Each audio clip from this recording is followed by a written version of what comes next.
그래서 만약에 검사를 해서 간이라든지 허파, 이곳에서 암이 처음 발견됐다면 이미 전이된 암일 가능성이 높다는 거지.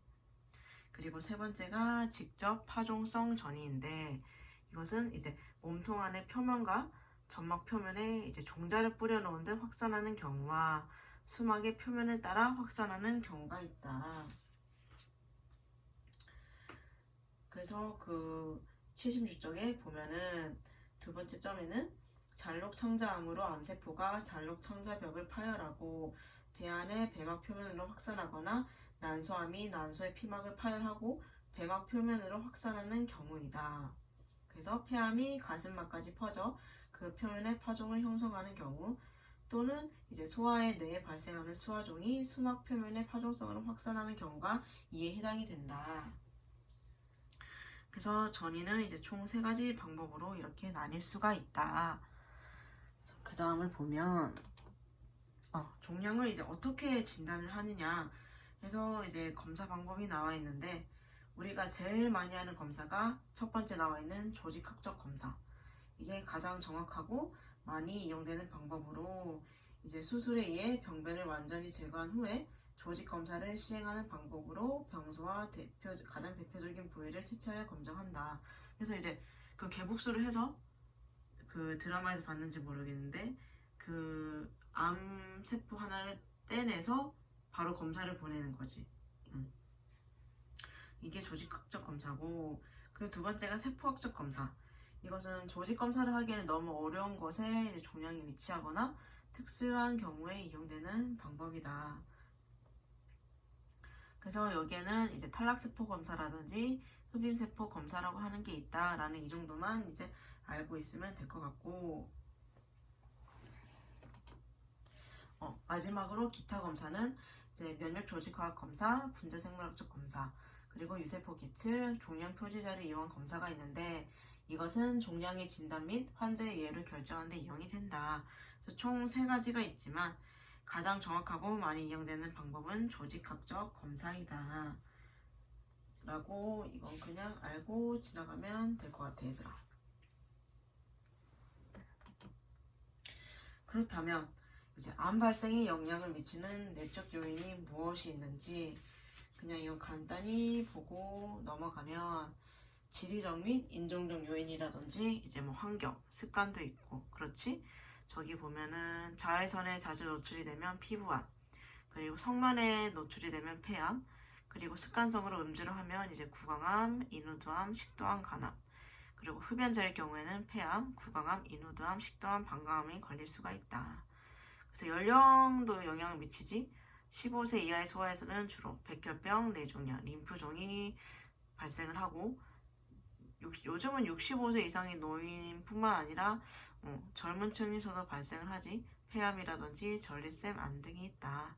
그리고 유전적 영향이 중요한 영향을 미치지.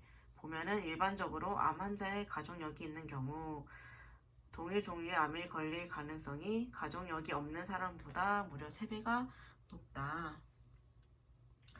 그래서 이렇게 요인들이 있고, 그 다음으로 보아야 할 것은 우리 책 83쪽을 보면 이와 관련된 질병이 카포시 6종이랑 파제트병이 있어.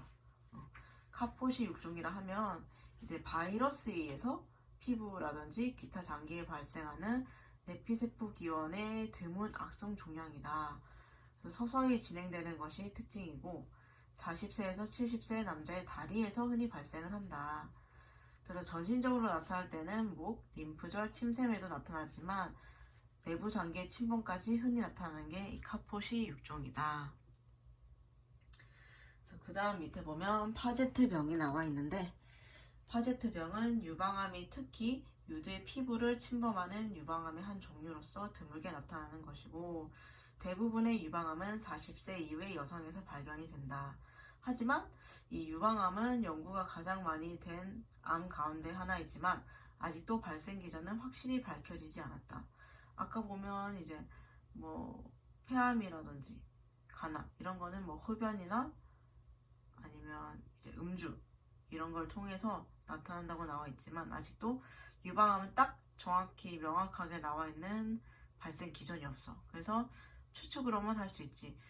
여성 호르몬의 영향이라든지 아니면 그저 연령, 나이가 많아서 또는 출산, 수유로 인해서 아니면 이제 방사선에 노출됐다든지 아니면 음식을 먹어서 또는 음주, 환경 호르몬 이러한 것들에 의해서 생긴다고 이제 가정만 할 뿐이지 아직 발생 기전은 확실히 밝혀진 게 없어. 그래서 여기서 짚고 갈 것은 이 두 가지 관련된 암들이 있고 그 다음에 84쪽에 보면 자 세포 및 조직 손상에 해서 세포 손상의 원인이 나와 있어.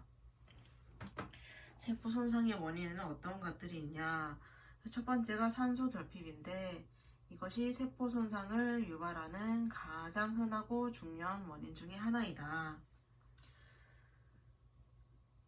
그래서 가장 흔한 원인은 죽상동맥 경화증이나 혈전에 의해 혈액 공급이 줄어드는 허혈이며 심호흡 기능 부전에 의한 혈액의 산소포화도 저하, 빈혈, 일산화탄소 중독에 의한 산소 결핍 등이다. 그 두 번째가 물리적 요인. 물리적 요인이라고 하면 이제 기계적 외상이나 온도, 기압의 변동, 방사선 노출, 감전 등이 여기에 해당이 되고 화학물질은 이제 생리적 농도를 벗어나 화합물의 투여, 투여 약물 및 환경오염 물질이 여기에 해당이 된다. 감염성 요인은 이제 뭐 바이러스라든지 균이라든지 이런 것들에서 발생할 수가 있고 면역이나 염증 반응은 이제 세포가 면역이나 염증 반응에 관여한 세포 또는 화학적 매개 물질들과 접촉해서 일어난 손상이 있다. 그 다음이 이제 또 유전장애가 있는데 다운 증후군이나 크라인펠터 증후군이나 적혈구병 같은 DNA 변이의 손상인데 자, 이것도 너네가 배웠을 것 같은데 자, 다운 증후군은 무슨 염색체 이상이니 얘들아?